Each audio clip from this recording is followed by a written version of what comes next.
Hello. Good morning guys. Andito tayo sa second floor sa balcony ng master bedroom. So ayan ang matatanaw mo mula dito sa balcony ng master bedroom. So ayan yung pool, dalawang pool. Ayan. Sa balcony, ayan yung ceiling. Naikabit ko na pala yung mga ilaw dito tsaka wall lights niya.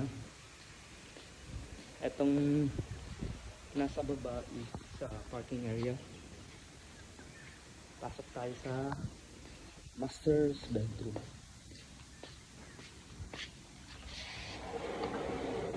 So, andito tayo sa master. Ganito siya kaluwag.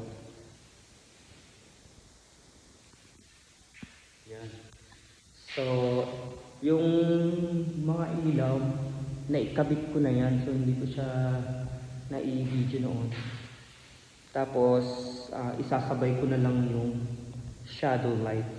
So, bukas ng gabi, ay ilawin natin. Tingnan natin kung maganda siyang tignan yung shadow lights, including pin lights niya. Dito tayo sa master. Ayan, itong hallway niya.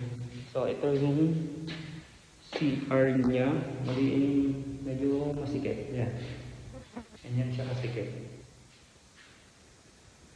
So, ilaw niya. Nakarami din. 8 sa taas. As may ilaw sa kanyang salamin.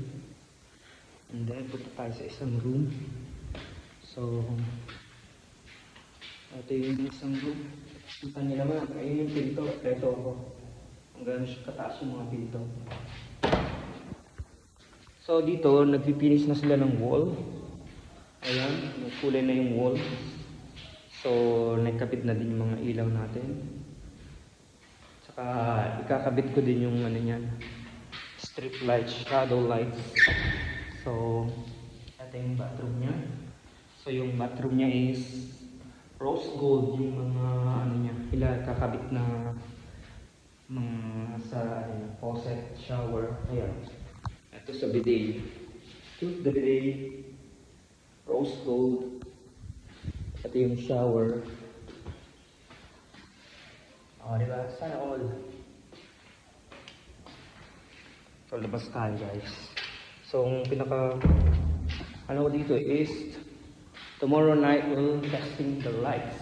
At saka yung shadow lights. Pailawin natin. Yan. Dito tayo sa sa stairs. So, ito yung stairs. Ito yung ceiling ng stairs. Yan yung malaking bintana niya. So, maglalagay pa tayo dito ng malaking chandelier. So, ayan yung stairs niya. So, abangan nyo na lang pag-ilaw ng aking mga ilaw. Thank you! Ito yung backgrounds. Ayun yung pond. Diba? Sana all.